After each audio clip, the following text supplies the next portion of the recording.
ڕێککەوتنامەی ئاساییکردنەوەی دۆخی شنگال تەوەری ئەم هەفتەیەی ستۆدیۆ 24 دەبێت بە بەشداری بەرهەم عەلی، نووسەر، دکتۆر سۆران بەرزنجی، یاساناس و شرۆڤەکار، جوان ڕۆژبەیانی، سەرۆکی لیژنەی ناوچە کوردستانیەکانی دەرەوەی ئیدارەی هەرێم لە پەرلەمانی کوردستان، سەعید جەردۆ، نووسەر و لێکۆڵەر.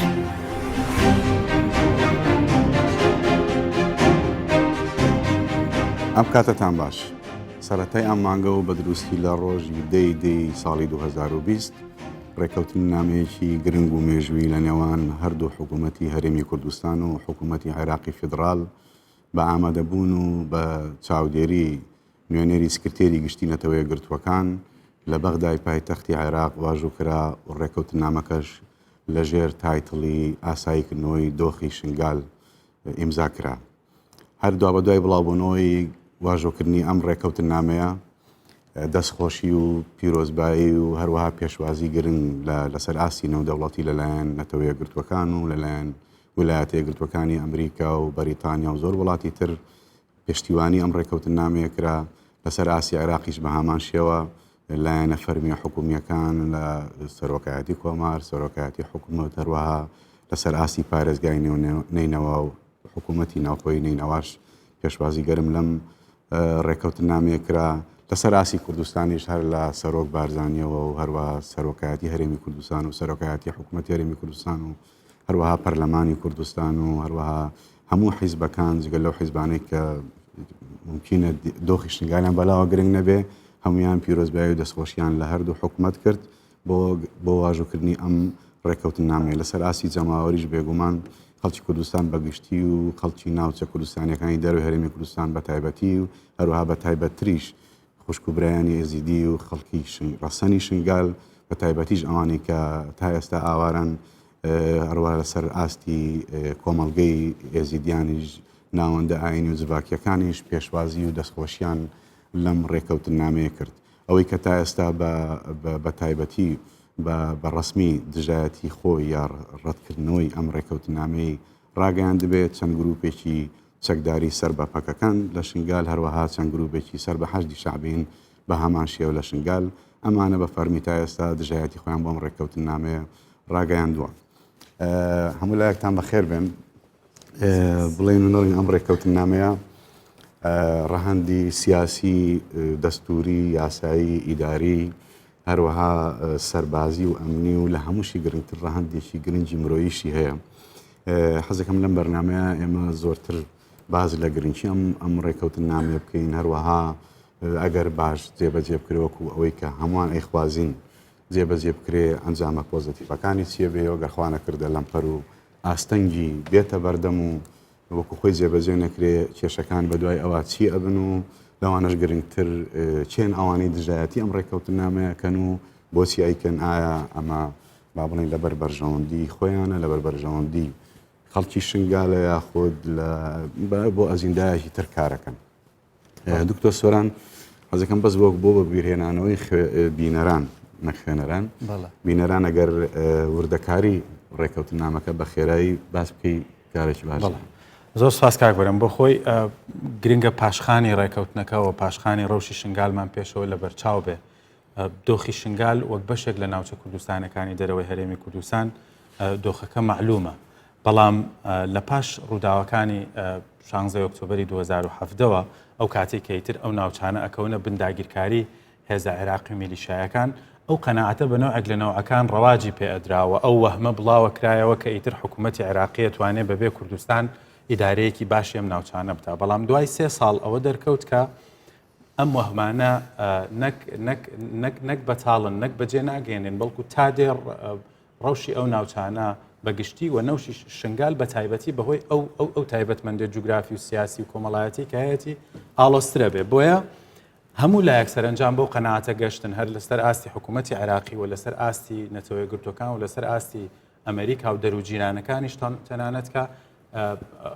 ئەوە حکوومەتی عێراقی ئەو هێز و میلیشیا عسکەرتاریەتە نییە کە بتوانێت ڕەوشی ئەو ناوچانە بەڕێوە ببرێت لە هەموو هەنگاوێکی شابەبێ کوردستان ناتوانرێ بەڕێوە ببرێ ئەگەرنا دووبارەبوونەوەی ئەوەی ساڵی 2014 ڕوویدا هەمیشە ئەگەرێکی کراوەیە. جا بۆ ڕێگەکردن لە بەرامبەر ئەمەدا ئەبێ ئەومان لە بەرچاو بێ کە دۆخی شنگال ئەو کاتی لە ئابی ساڵی 2014ەوە کەوێتە بندستی تیرۆریستانی داعش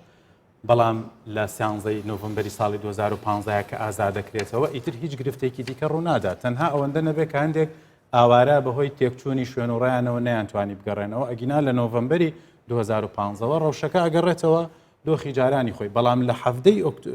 لە هەفتەی ئۆکتۆبر بە دوای یەکسەر ئیتر کۆمەڵێک هێزگەلی دیکە سەرباری سەپاندنی حکومی ئەسکرتاریەت بەسەر شنگالە کۆمەڵێک هێزگەلی دیکەی ئەملا ئەولا لەژێر تایتڵ و ناوی جیاوازە چنگی خۆیان لە شنگال گیر کردووە جا بۆ ئاساییکردنەوە بۆ هەر هەنگاوێک بە ئاراستەی چارەسەرکردن و ئاساییکردنەوەی دۆخی ناوچە کوردستانەکان دوو ئەگەر هەبوون یان ئەوەی لە شنگالەوە دەست پێ بکرێت یان ئەوەی لە کەرکووکەوە دەست پێ بکرێت بۆ حکوومەت هێرێمی کوردستان و بۆ کوردستان لە هەر کامێکیانەوە بێ گرنگ نەبووە بەڵام گرەوە گەورەکە لە شنگالە لەبەرەوەی هێزگەلی دیکەی جگە لە میلیشیا و هێزە عێراقیەکانی تایجا ئەوەی کە جەنابەت باست کرد لە دەی دەکاتێکە ڕێکەوتنامە گرنگەکە واژۆگرێ چوار تەوەری سەرەکی لە خۆی گرتەوە بە شێوەیەکی کورتی تەوەری یەکەمیان ئەوەیە کە تەوەری کارگێڕەیە چکە لە ڕووی کارگێڕێەوە لە دوای لە 2017 بەدوا ئیدارەی شنگال و ئەو دەڤەرە پەکی کەوتەوە و ئەو ئیدارە شەرعی کە پێویست بوو هەبێن ناتوانێت وەکو پێویست ئیدارەی دەڤەرەکە بکات لەبەرەوە ڕێکەوتون کە سەرەتا قایمقامێکی بۆ دەڤەرەکە دیاری بکەن و بە ڕێکەوتنی لێوان هەردوو حکوومەت هێرێمی کوردستان و حکوومەتی فیدراڵی ئەوەی هەیە کە ئاڵێن بەڕێوبەری پێشووی ناحەی سنوونە ئێستا ڕێکەوتنی لەسەر کراوە کە وەکو قایمقامی نوێی شنگال دەست بەکار بێ و تەوەری ئەمنیش کە لە خۆگرێتەوەری دووەمێتی پێویستە هەموو هێزەکانی کە لە ئۆکتۆبری 2017 هاتوونەتە ناوچەکە ئەو دەبەرە چۆڵ بکەن و ئیدارەی مەلەفی ئەمنی بدرێتە دەست با بڵێن شورتەی مەحەلی و ئیدارەی ئۆپەراسیۆنی هێزە هاوبەشەکان و لەگەڵ دامەزراندنی 2500 کەسیش لە خەڵکی ناوچەکە بۆ ئەوەی بتوانن مەلەفی ئەمنی شنگال بپارێزن و تەوەری سێمیش بریتێ لە تەوەری ئاوەدانکردنەوەی کە بە هەماهەنگی نێوان هەردوو حکوومەت هێرێمی کوردستان و حکوومەتی فیدراڵی لەگەڵ ئیدارەی خۆجەیەتی لە پارێزگای نینەوە و لەگەڵ ئیدارەی خۆجەیەتی لە دەڤەری شنگال ئەمانە هەڵەسن بە دانانی نەخشەیەک بۆ ئەوەی کە کاروانی ئاوەدانکردنەوە بگاتە دەڤەرەکە و بتوان ئەو ئاوارە سەربەرزانەی کە بەهۆی ڕووداوەکانەوە ئاوارە بوون بگەڕێنەوە زێری خۆیان و بۆ هەموو ئەمانەش کە ڕێکەوتن کراوە ڕێکەوتنەکە ئەم تەوەرانە لە خۆیەگرێ لەگەڵ تەوەری چوارەمیشی بریتێ لە متابعکردن و چاودێریکردنی جێبەجێکردنی ڕێکەوتنامەکە و ڕێکەوتنەکە ئێجگار دقیقە چکە چۆتە هەموو تەفاسیلێکەوە پاشکۆیەکی لەگەڵە لە پاشکۆکەیە بۆ هەموو هەنگاوێک لەو چوار تەوەرەی کە دیاری کراوە ڕوون کراوەتەوە کە ئەرکی کێ و چۆن ئەبێ هەنگاوەکان بەهاوێژێ بۆ نمونە دیاریکردنی قایمقام کێ ئەبێ بیکات ئەبێ بە تەنسیق بێ لە نێوان هەردوو حکوومەتە و مەلەفی ئەمنی چۆن ڕێکە خرێتەوە ینی بۆ هەموو ئەو کێشە زەقانێک ئێستا شنگال پێوەیان ناڵێ چارەسەر دۆزراوەتەوە بەڵێ بە دەقیقی بە سوودوەرگرتن لە ڕێکەوتنامەکانی دیکە هەوڵدراوەکە کلێنێکی تیانە دۆزرێتەوە بۆی کە جێبەجێ نەکرێت خاتو جوان بۆ پێی کە سەرۆکی لیژنەی ناوچە کوردستانیەکانی دەرەوەی ئیداری هەرێمی کوردستانی لە پەرلەمانی کوردستان ئەوەی کاک دکتۆر سۆران باسی کرد گرنگی ئەم ڕێکەوتنامەیە لە ڕوانگەی ئەوەی کە شنگال یەکێکە لە ناوچەکانی مادەی سەوز گرنگی ئەوە چییە؟ ئەمە ئەکرێ بێتە هەنگاوێک بۆ ناوچەکانی تر. سڵاوتان لێبێت خۆشحاڵم بۆ دانیشتنە. طبعاً ئەو ڕێکەوتنەی کە بۆ شنگال کراوە شنگال وەک ناوچە کوردستانیەکانی دەرەوەی هەرێم و ئەو ناوچەیە کە سەر بە مادەی 140 حیساب دەکرێت طبعاً ئەوە ڕێکەوتنێکی سیاسی و مێژووی گرنگە لە هەرێمی کوردستاندا کە ڕوویدا ئێمە چاوەڕوان دەکەین کە ئەو ڕێکەوتنە ببێتە نمونەی دەستپێکی ڕێکەوتن لە نێوان هەرێمی کوردستان و عێراق بۆ ئەوەی ڕێکەوتن لەسەر ناوچەکانی تریش بکرێت دۆخی هەموو ناوچە کوردستانەکان ئالۆزە بەڵام دۆخی شنگال و دۆخی کەرکووک دۆخێکی تایبەتیان هەیە دوای 16 ئۆکتۆبر بۆیە شنگال وەکو دەستپێکی ڕێکەوتنێکی زۆر باش بوو ئومێدێکی زۆری بۆ خەڵکی هەموو ناوچە کوردستانەکان گەڕاندەوە چونکە بەڕاستی ناوچە کوردستانەکان و خەڵکی ئەوێش دوای ئەوەی کە مادەی 140 لە دەستور دەبواە دوای 2007 جێبەجێ بکرا باە ئەوە چەند ساڵە نەکراوە نائومێدیەک باڵی بەسەر خەڵکی ئەو ناوچانەدا کێشا بوو بۆیە ئەم ڕێکەوتنە بووە هۆی ئەوەی کە خەڵکی ئەو ناوچانە ئیتر ئومێدێکیان هەبێت کە دەست بۆ مەلەفی ئەو ناوچانە دەبردرێت و ئیحتیمامی پێدەدرێت و شنگالیش وەک نمونەیەک لەو ناوچانە حیساب کرا. طبعاً ڕێکەوتن لەسەر ناوچە کوردستانیەکان و هەموو ئەو ناوچانە دەکرێت بڵین ڕێکەوتنە، چکە ڕێکەوتنی زۆر کراوە لەگەڵ حکوومەتی عراقدا، بەڵام جێبەجێکردنەکەی گرنگە. بۆیە ئێمە بە پێویستی دەزانین تاوەکو چکە جێبەجێکردن و چارەسەری ڕێشەی بۆ ناوچە کوردستانەکان جێبەجێکردنی مادەی 140 دەستورە، بەڵام ئەمە کاتی دەوێت چونکە چەند لیژنەیەک هەیە بۆ قۆناغەکانی جێبەجێکردنی ئەو مادەیە هەمووی لە کارکەوتون پێویستە کارا بکرێنەوە. بۆیە تا ئەو کاتە دادێت ئەم ڕێکەوتنانە زۆر گرنگە بۆ ئەوەی دۆخی ئەو ناوچانە ئاسایی بکرێتەوە. دوای ئەوە ئەم ئاساییکردنەوەی دەبێتە ئاسانکاریەک بۆ بڕگەی یەکەمی مادەی 140 کە ئاساییکردنەوەی دۆخی ئەو ناوچانەیە دەکرێت دوای ئەوەی کە ئاسایی کرانەوە مادەی 140 جێبەجێ بکرێت. بۆیە ئێمە وەکو بەڵێ قۆناغەکانی تر بۆی ئێمە وەکو بناغەیەک دەبینین کە ئەمە بناغەیەک بێت بۆ جێبەجێکردنی بەڵێ وەکو بناغەیەک بێت بۆ جێبەجێکردنی ئەو مادەیە. ئەگەر حکوومەتی عراق بەوە هاتە پێش لەگەڵ حکوومەتی هەرێمی کوردستان بەوەی کە ئەو ڕێکەوتنە بکات، کەواتە ئێمە ئومێدەوارین کە بۆ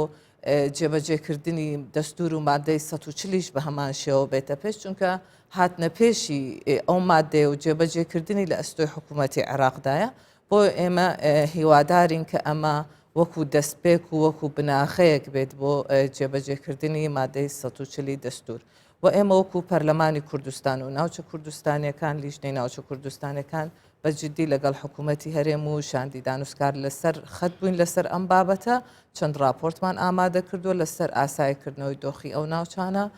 و بەیان ڕاگەندراوێکیشمان دەرکردوای ئەو ڕێکەوتنە و دەستخۆشیمان لە حکوومەتی هەرێم و شاندی دانوستکار کرد و پێشوازیمان لەو ڕێکەوتنە کرد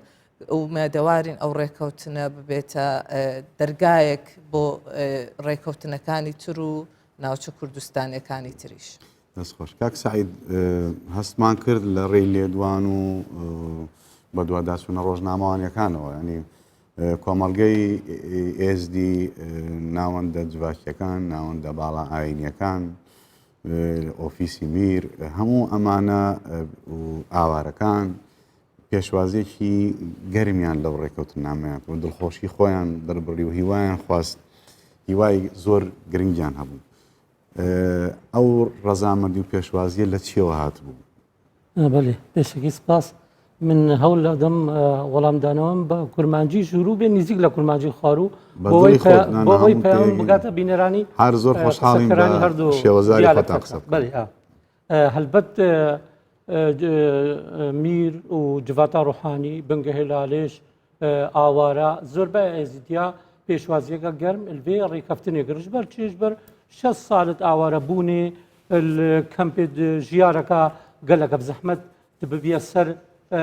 تیل هیڤێی هەکە دەرگاکی خێری بەبێ بۆ ئەوەی برینێتە ساریش ببن جارەکە دی بەهوەریاتە پتە پەیدا بێ دەردۆرێتە پەیدا بێ وڵاتێتە پەیدا بێ لۆمە پرانیا ئێزیدیا پێشوازیەکە گەرم بێ ڕێکەفتنامێ کرد هەرچەندە احتیمالە مەتەن گروپ نەت بەرژەوەندیا وان هەبێت گەل ئیرانیان گەل حکوومەتە مەرکەز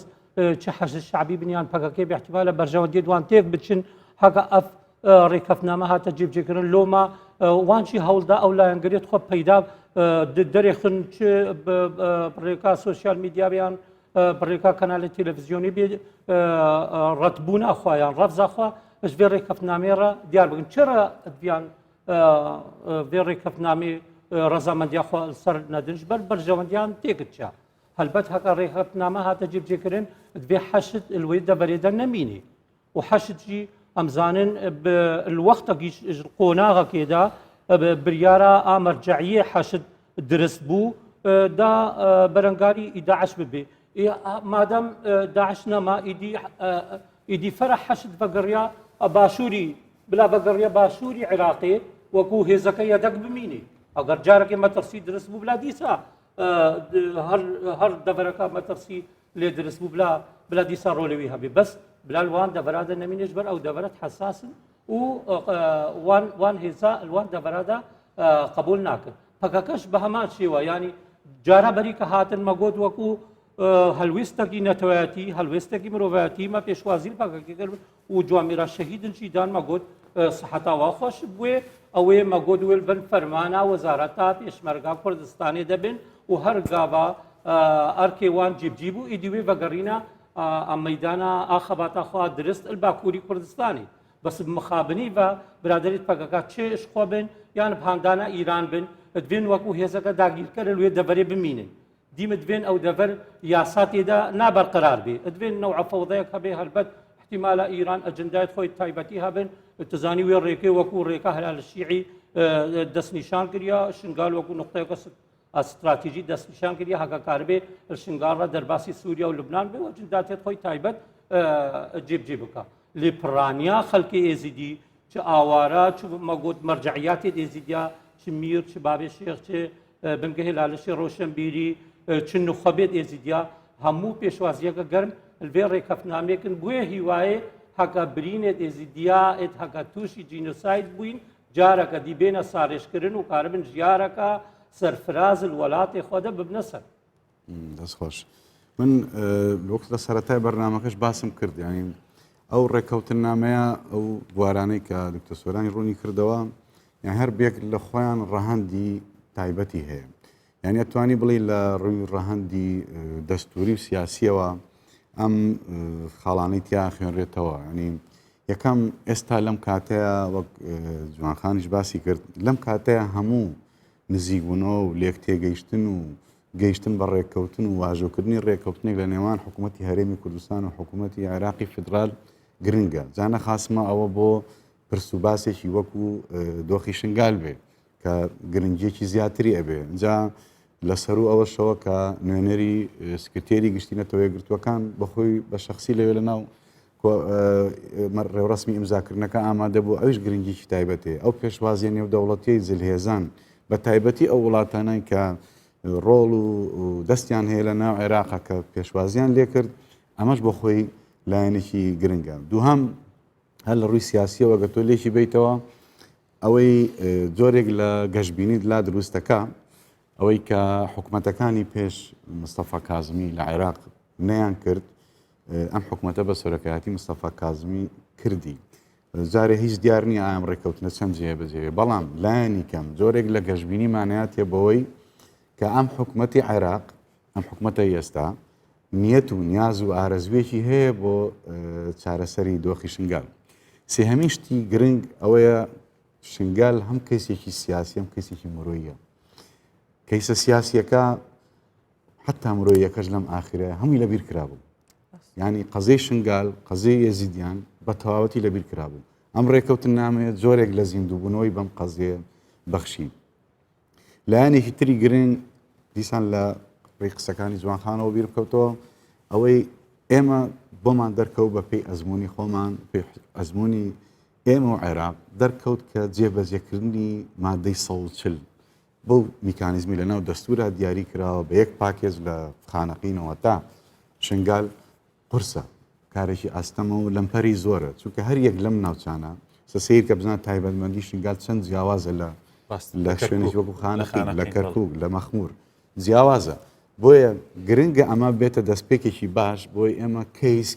ناوچە تەنانەت وردبینەوە بۆ ناحیە ناحێش نە قەزا بە قەزا ئێمە هەر یەک بە پێی قەبارەی ئەو دۆخەنە ئاسایی خۆی بە پێی تابێتبەندی خۆی ئێمە بکەینە گفتوگۆ و ڕێککەوتن و ئەم پرۆسێ بشخایانی ئاسایی و دواتر پەناغەکانی تری مادەی 140 لێ بێتە پێش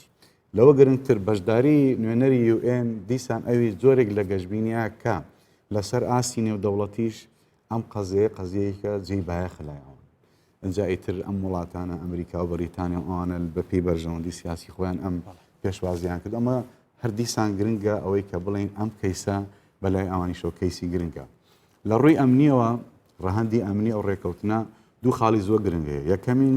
شنگال یەکێکە ناڵێم هەمووی یەکێکە لەو دەرچانەی ئەو دەواازانەی کە تیرۆریستانی داعش لە بینی سووریا و عێراق هاتوچۆی لێکن و بەداخەوە من هەندێک هاڵم بیستوەکە ئەو گروپە نایاساییانێک کە ئێستا لە بە شێوەیەکی ئەنتەری لە شنگالان ئەوان دەستیان هەیە لەوەی کە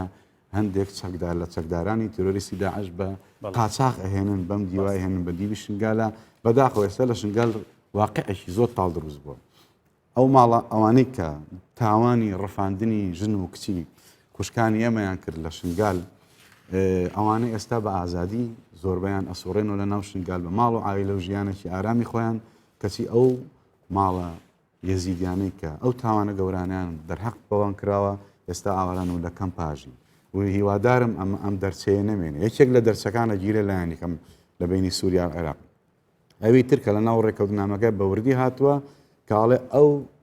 هێزە چەکدارە ناشەرعی و نایاسایانە لەوە نەمێنن و بە دروستیش ناوی پەکەکە هاتووە لە ناو ڕوونکردنەوەکەیە کە هیوادارم ئەویش وەکو حیزبێکی کوردی ملبات بۆ ئەم ڕێکەوتنە لەبەروی ئەمە ڕەزامەندێکی نێودەوڵەتی لەسرە و هیوادارم واز ئەجیندای کوردانە بەکاربێنێ لە شنگال ئەگەر بەس بکەیتە ئەوەی بۆ ئەزیندای کورد ئیش بکا بە دنیایەوە بڕیاری دروست و گونجاوەیە ڕاهەندە مرۆی یەکەشی ئەوەیە کە لە هەمووی گرنگترە بەلای منەوە ئەو کە کاک سعید باسی کرد یعنی هەتاکەی ئەمانە ئاوارە بن یعنی 6 ساڵ بەز نییە بۆ ئەوەی کە تۆ چەند کیلۆمەترێک لە شاری خۆتەوە دووربی کەچی ئاوارەبی تۆ بە حساب لە وڵاتی خۆتە هەردووکی پێڵێن عێراق ئاوارەبی هەردووکی خاچی کوردستانە و ئاوارەبی ینی هیوادارم پێش هەمووشت ئەو لایەنە ئینسانی لە بەرچاوگرێ هەموو دەوڵەتان و کوردستان و عێراقیش هاوکار بن لەوەیە دکتۆر. وڵا کاک بەرە من گرنگیەکی دیکە ئەم ڕێکەوتنە لەوە بینمەوە کە بەداخەوە ئێمە لە دوای ساڵی 2014ەوە بە شێوە گشتێکەی و بە تایبەتیش لە دوای ساڵی 2017ەوە بەهۆی ئەو قەیرانەیەک لە دوایەکانەی کە لە کوردستانە سەریان هەڵدا بووە بەهۆی هەڵبەز و دابەزی زۆر لە پەیوەندیەکانی نێوان حکوومەت هێرێمی کوردستان و لەگەڵ حکوومەتی فیدراڵیا جۆرێک لە ڕیزبەندی ئەولەوێتی خیتابی سیاسی ئێمە یان ئەو پرس و باسانەی کە ئێمە پێویستە لەگەڵ بەغدادا هەمان بێ گۆڕابوو واتە پرسی بوجە و موچە ڕەنگە ئەولەوێتی خۆی گرتبێ و پرسی خاک و ئەوانە بوو بن بە ئەولەوێتێکی دیکە لە ئاستێکی دیکە لە کاتێکا ڕەنگە پێش ئەم قەیرانانە پرسی خاک و ناسنامەی ئەو ناوچانە لا ئێمە هەمیشە ئەولەوێتی ژمارەیەک بووە بەڵام ئەمە ڕەنگە ڕخنەی من خۆم بووە و نیگەرانی خۆم بووە بەڵام خۆشبەختانە حکوومەت هێرێمی کوردستان سەرباری ئەوەی کە ئێستا گەشتونەتە ڕێکەوتن و لێک نزیک بوونەوەیەکی تا ئەندازەیەکی باش لەلایەنە دارایی و ئابوووریەکەوە بەڵام ئجگار گرنگە کە زیندووکردنەوەی ئەوەی وا جارێکی تر ڕیزبەندیکردنی ئەولەوێت و ئەو خاڵانەی کە بۆ ئێمە گرنگن لەگەڵ عێراقا مناقەشەی بکەین کە مەسلەی پرسی ناسنامە و یەکلایەکردنەوەی چارەنووس و ناسنامەی ئەم ناوچانە بەنسبەت کوردستانەوە خاڵێکی جەوهری و خاڵێکی استراتیژی و خاڵێکی مێژووی و خاڵێکی بە هیچ شێوەیە کە قابلی مساوامە و دانوستان لەسەرکردن نیە وە گرنگیەکی دیکەی ئەوەیە کە لە پاش 16 ئۆکتۆبرەوە بەداخەوە و سەپاندنی حکمی عسکرتاریەت و میلیشایی بەسەر ئەو ناوچانەیە هەندێک هێز و لایەنی سیاسی عێراقی و هەندێک لایەنی کوردستانیش بەداخەوە دەهۆڵ و تەپڵی ئەوەیانە کوتی کە ئیتر ئەوە باسییان لە چارەنووس و کۆتایی پێهاتنی بە جۆرێک لە جۆرەکان لە مادەی 140 کرد بەڵام خۆشبەختانە ئەڵێم یەکێک لەو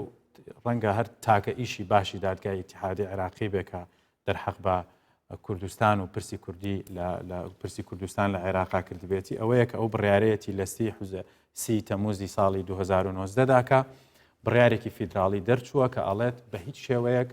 مادەی 140 نەکۆتایی پێ هاتووە نەکاریگەری بەسەر هێزە یاسایەکەیە هاتووە نەکاریگەری بەسەر پێگەدە سوورەکەیە هاتووە بەڵکو ئەو بەروارەی کە تایەتی کۆتایی ساڵی 2017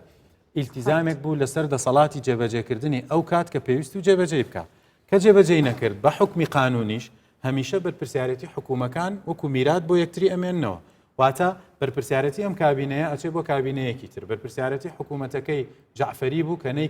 کە نەیکرد گوازرایەوە بۆ مالکی کە مالکی لە کابینەیەکەمانەی کرد دەستا و دەستەکا بۆ کابینەی دووەمی کە نەیکردووە بە هەمان شێوە واتە دادگای ئیتیحادی فەرزی کردووە لە ساڵی 2019 گرنگەکەی ئەوەیە کە جارێکی تر ڕۆح بەبەر مادەی 140 ئاهێنێتەوە منەمێت تەکید لەو خاڵەشەوە بکەم لەوەی کە وەکو جەنابیشت باست کرد تایبەتمەندی شنگال تایبەتمەندیەکی دیکەشی هەیە ئەویش ئەوەیە لە ڕووی جیۆسیاسیەوە پێگەکەی وای کردووە کە لە ڕووی ئەسکەریشەوە گرنگ بێ بۆچی یان ئێمە لە بیرمانە کە کاتی خۆی لە چیای شنگالەوە مەسەلەن سەدام حوسێن وەکو تەحەدایەک موشکی بەرەو بە ئاراستەی ئیسرائیل نارد ئەوە هەمیشە خولیا و خەونێکی ئێران بووە کە بتوانێت بگاتە سەر چیای شنگال چونکە لووتکەی سەرکەشی چیای شنگال بۆ ئێران بەمانایەک لە ماناکان لە ڕووی استراتیژیەوە تقریباً ئەکاتە سەری ئەو هیلالە شیعەی کە ئەو لە خەیاڵی خۆیان پلانی بۆ داناوە وەکو پلانێکی استراتیژی چەندین ساڵە کاری لەسەرەکە و هەمیشە وەکو لە ڕووی پێگەیەکی عسکەریەوە ئێجگار گرنگە ئەوە لەو ڕۆوە کە نیگەرانی لە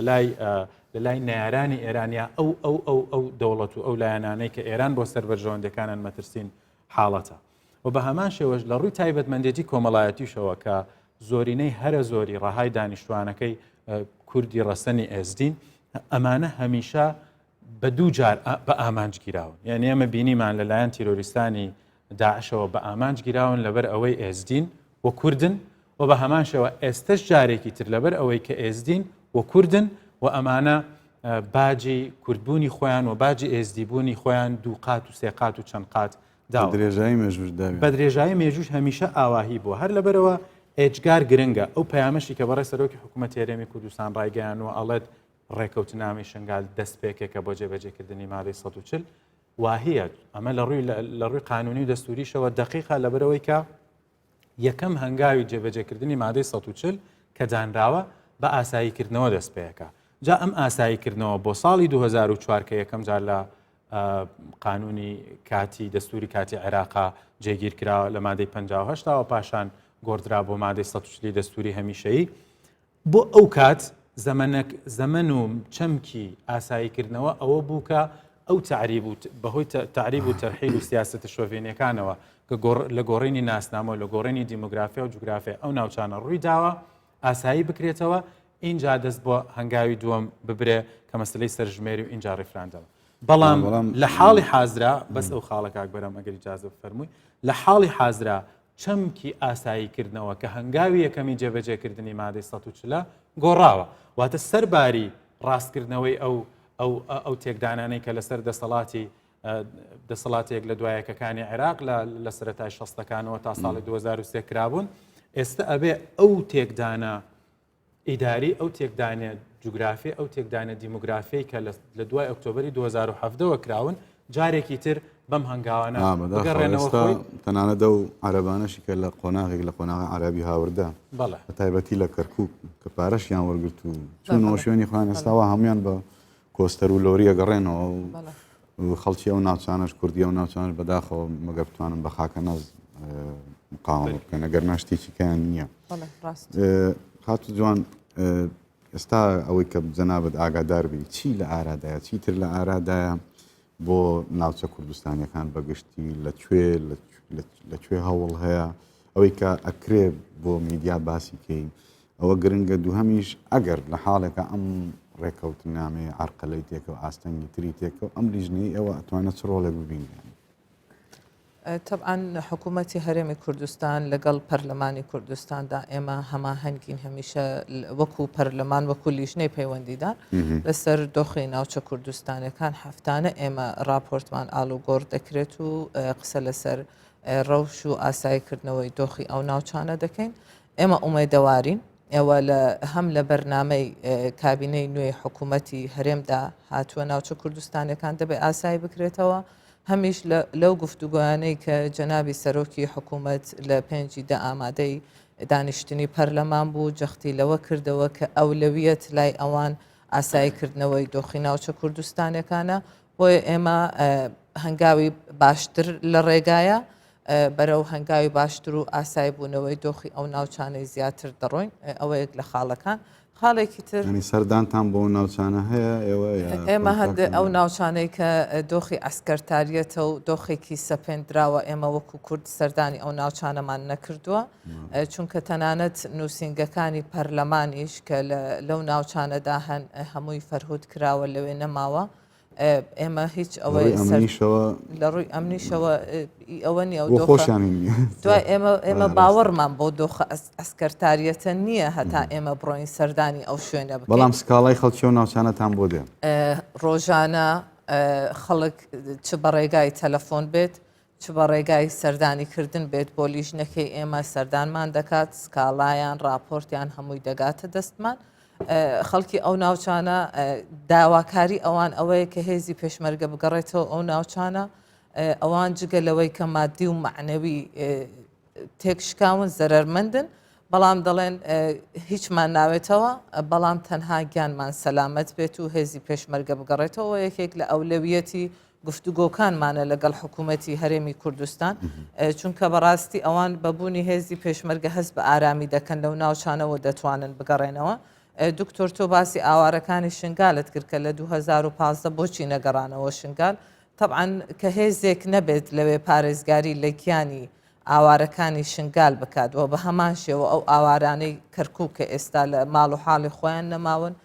کە هێزێک نییە لەوێ چاودێریان بکات و ئاگاداریان بێت کەواتە ناتوانن بگەڕێنەوە چکە دەزانن کە گیانیان سەلامەت نییە. عفومەکەی جوان خان من مەبەستم ئەوە بوو کە دوای ئەوەی کە شنگال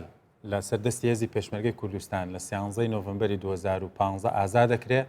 هیچ گرفتێکی دیکە سەری هەڵ نەدا تەنها ئەوە نەبێ هەندێک ئاوارە بەهۆی تێکچوونی ماڵ و حاڵیانەوە نەیانتوانی بگەڕێنەوە ئەگینا هیچ گرفتێکی تر ڕووی نەدا بەڵام کە 2017 ڕوویدا بەداخەوە ئێستا نە ئەمن و ئەمان ماوە نە شوێن هەیە نە ئومێدێک هەیە ئەو هێزانەی بە حیساب لەوێ چاودێری بەزەبت چاودێری ئەو ناوچەیە ئەکەن بەڵام چاودێری ناکەن بەڵکو دەرگایشیان کردوتەوە بۆ هێنانی داعش و زیاتر شڵەژانی بارودۆخەکە. طبعاً ئەو باسم دەمیست باس لە خاڵێکی تر بکەم گرنگی ئەو ڕێکەوتن نامەیە دەبێتە هۆی یەکگرتنی ئیدارەی هەردوو حکوومەتی هەرێم و حکوومەتی عێراق کە ئەمە ڕێگری دەکات لە هەموو ئەو هێزانەی کە دەیانەوێت بە حیسابی خۆیان پارێزگاری لەو ناوچانە بکەن بێگرتووی بەڵێ ئەمە شتێکی باشە و بەهێزی هەرێمی کوردستان و عێراق پیشان دەدات چونکە ناوچە کوردستانەکان بە پێی دەستوری عێراقی تا ئەو کاتەی چارەسەر دەکرێت بە هاوبەشی حکوومەتی عێراق و حکوومەتی هەرێمی کوردستان بەڕێوە دەبردرێت. چارەسەرەکەشی چێت تا ئەو کاتەی مادەی 140 جێبەجێ دەکرێت و تا ئەو کاتەی سەرژمێری دەکرێت و تا ئەو کاتەی ڕاپرسی دەکرێت بزانن ئەو ناوچانە دەیانەوێت لەسەر هەرێمی کوردستان بن یاخود لەسەر عێراق بن تا ئەو کاتە دەبێت هەردووک بەیەکەوە بەڕێو ئەو ناوچانە بەڕێوە ببن. طبعاً نێردەی نەتەوەی گرتوەکانیش کە چاودێرە بەسەر ئەو ڕێکەوتنە هەرێمی کوردستان و عێراق وەکو دوو قەوارەی سەربەخۆ سیر دەکات وە چاودێرە لەسەر ئەو ڕێکەوتنە بۆیە هیوادارین ئەو ڕێکەوتنە جێبەجێ بکرێت چونکە ئەگەر جێبەجێ نەکرێت دووبارە ئەو گەشتبینیەی کە باسمان کرد کێرفەکەی دێتە خوارەوە و دووبارە ناومێدیەک بۆ خەڵک دروست دەکات و ئێمە وەکو پەرلەمان چاودێرین بەسەر حکوومەتی هەرێم و هەموو ئەو هەنگاوانەی کە ناوێتی حکوومەتی هەرێمیش دەبێت جەخت لە حکوومەتی عێراق بکاتەوە کە مەجبوری بکات پابند بێت بەو ڕێکەوتنەی کە کردویانە. کاک سعید بەسمت بێش ئالیە سیاسی بە ئەگەر ئەف ڕێکەفتنە هاتە جێبجێکردنش ئالیە سیاسی بە چ مەفاوێ ڕێکەفتنی هەیە طبعاً سێ چار خاڵ هەینە یەکژی دووبارە بەهوەربوون لێ بە حکوومەتا فیدرال و حکوومەتا کوردستانی پەیدات بێ ئەگە دیسان بەگەڕینە سەر مێزا گفتوگۆ و زمانی دیالۆگ چارچێوەی دەستور ئەو ئالیشێت هەڵپەساردی هەموو چارەسەر بکرد تایبەت ئالیشێت گرێدای مادە 140 بە و شنگال وەکو دەستپێکە ئەگەر کەتە سەر سکار درستدا بێجاکارن بەرەبەرە بناوچێت دیژی دەست پێ بکەن چش کەرکووک بیان خانەقینیان مەقبول یان ئەو ناوچێت ئێد کوردستانی دەربەی ئیدارە هەرێمی ئالیێ ترکاوە گەف و هێرشە ترکا ئیدی نامینێ لیان مبەڕەرەك و بەهانەیەکش ترکیاڕە نامینێ ئەگە هەردیم گەفێ بکە ئەردۆگان بژێ ئەزێ دەرباسی شنگال بم حەجەت ئەزێ محارەبا پەکەکێکم و هەلبەت هەکە دەرباسی شنگال بوو بڕەحەتی دەرناکەوێ بجا هەکە ئەفرێک کەفتن جێبجێ بوو و پەکەکە بەگەڕیانە ئەجی و شوێنێت خوا ئیدی بەهانەش ئەردۆگانڕە نامینێ و بگرە حکوومەتە عێراقی کارێ بژێ ئیدی بێجاش بەعشیقا و سنوورێت هەرێما کوردستانی بەکەچی لیان پەکەکە الوارێ مەدە وڵاتی مەدە نەما بێجا حەجەتەکەتە نەمایەتەژی وڵاتی مەدە بمینی ئەفژی هەلبەت یان بێ خاڵێک گرنگیاخوا هەیە چش عێراقیڕە چش هەرێما کوردستانیڕە جڤاکانی دەوڵەتیژی هەگەدیت عێراق بەرو زمانی دیالۆگیە دووری هێڕشبوونێ و دووری زمانی سیلاحی هەلبەت پشتەوانیات جڤاکانی دەوڵەتی وێ العێراقی وێ بقەوەتر بێ وێ بهێستر بێ وێ بهێستر پشتەوانی حکوومەتی عێراق و حکوومەتە کوردستانیژی کن ژبەر چی ژبەر خۆ زمانی گەفێ و زمانی ئێبکارینانە چەکا دوورە دنێتێ دبێنە زمانی دیالۆگێ هەر ئاریشەیەکە هەکە لێواندا هەیە چارەسەر بکرد مەترسیا ئیرانجی نامینێ ئیدی ئیران هەکا ئەو هێزێت هەکا ئیران چوینە لێ دەورێ دەلشنگال دە چاندین توظیف بکە مەساڵح و ئەجنداتی خۆڕە ئەوژی نامینش بەر چش بەر ئەو هێزوێ بەگەڕینە ئەجێت خۆیت بەری چێ حەشت بەگەڕیا باشووری عێراقی و پەگەکە بەگەڕیا ئەباکووری کوردستانی و سەحا ئاخەباتاویە درستە ئیدی ئەوژی نامینن هەلبەت مەترسیا ئیرانجی نامینێ بێجا ئەبدیتنم هەگە مفاعل سیاسی بێ ڕێکەفتنێڕە درست ببن وێ بەرژەوەندی عێراقی ڕەهەبێ هەرێما کوردستان وێ بەرژەوەندیە عێراقی و هەرێما کوردستان و بگرە خەڵکێت دەڤەرێژی دەبێ ژبەر ئیدی سیراعات و کێش و بەکێشوان دەڤەرە نامینن و تشتوێ کەڤنە سەرسکا خوا درستدا بێجا تکاری بوارێ ئیدارێ بوارێ ئاڤەدانیە بوارێ مرۆڤایەتی هەکا دووری سیراعاتی سیاسی نەمان ئیدی و بە زمانێ ئاشتی خوازیە و ئەمن و ئاسایش بەرقرار بوو تکاری هەر تشتێکی ئیگرێدای vê meselê ve bête çareserkirin aliyê miroviyetî ve me got ew tawana derheq Kurdî dêzîdî hatiye kirin cînosayîdeka ev hemû pêvera cînosayîdeka û dewlet hemû zanin bes ji ber mesliheta dewletê mezin naxwazê haka bête nasendirin wekû cînosayîd xwe lê xirkirîne ya wekû keys hemû pêverê yasayî cînosayî de wê meselê jî dikarî mesela bahweriya a Kurdî dêzîdî dîsalî vegerî و باوەریاوانە خۆ بێ باوەریاوانە دەردۆرێت خۆ بێ باوەریاوان وڵاتی خۆ بێ هەکەکار من دیسا ژیانەکە سەرفراز ببنە سەرا و شێوەیەکی ئەرێنی پشکداری ئاوادانکردنا وڵات و کوردستانی دەبن سێ تەرەف ینی هەموو ئاگادارین کە سێ لایەنی سەرەکی لەناو ئەم ڕێککەوتنامە بەشدارن دوو لایەن ئەو دوو لایەنن کە ڕێککەوتون حکوومەتی هەرێمی کوردستان و حکوومەتی عێراق لایانی سێهەم کە بە خۆشحاڵیەوە لایانی سێهەمی تیا ئەم ڕێککەوتنە ئەویش نەتەوەی گرتوەکانەوەکو چاودێر و ئەتوانم بڵێم تقریبان وەکو سەرپەرشتیاریش و بە هەنگاوێکی ئەرێنی باش ئەتوانم بڵێم وەسپ بیکەم لە پێش ڕیفراندۆمە تا ئێستا یەکێک لە هەنگاوە زۆر ئەرێنیەکانی نەتەوەی گرتوەکانە کە لە ناو کەیسێکە هەم کەیسی مرۆیە و کەیسی سیاسیە چاودێرە بەڕای من هەر یەک لەم سێ تەرەفا هەرچیانەکەوێتە ئەستۆ تا ئەم ڕێکەوتنە وەکو خۆی بێتە جێبەجێکردن ئەوەی کە لە سەر ئەستۆی حکوومەتی عێراقا ڕەنگە لە داهاتوو لە ناو ڕێکەوتن وردەکایە ڕێکەوتنەکە هەندێک ئەرچی پاراستنی شوێنی سنووری بێ هەندێک مەوقع بێ بە پێشمەرگەی کوردستان بسپێردرێ کە ئەمە هیوادارم حکوومەتی هەرێمی کوردستان ئامادەسازی گرنگی بۆ ئەمە کرد بێ و وەزارەتی پێشمەرگەش لەسەر خەت بێ لەم بوارە لایانی دووهەم ئەوەیە کە هێشتا تا ئێستا بەپێی دوایی ئەرقام ڕەنگە کاکسایی لە من باشتری بزانێ ١٨ خەڵکی ڕەسەنی شنگال تا ئێستا ئاوارن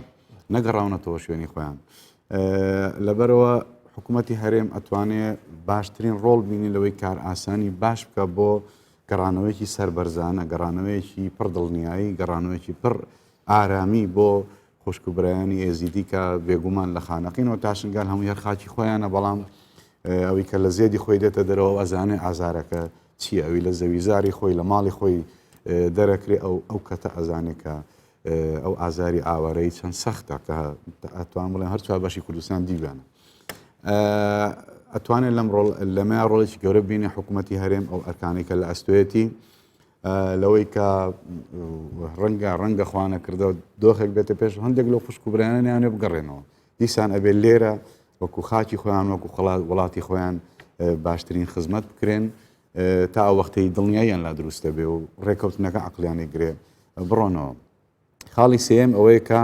من پێم خۆشە لێرە وەکو دەست پێشخەری حکوومەتی هەرێمی کوردستان